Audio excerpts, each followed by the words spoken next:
My strawberry plants are absolutely loaded this year. I thought I would let you know what I'm doing so you can have great strawberries too. Beautiful food starts with beautiful soil. Every year I add compost and make sure I have healthy, nutrient-rich soil.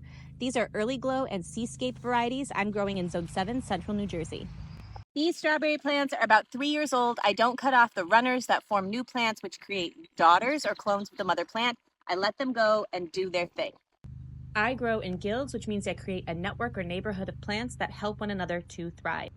With my strawberries, I grow blueberries, dandelion, and valerian. Many critters love strawberries as much as we do. I use a net to deter birds, and then I also use motion sprinklers. I also make sure to pick my strawberries at half blush. That way, it's not too tempting for birds and squirrels to get in and take my berries. Now that I've picked them, I just put them on the counter and they ripen by this evening.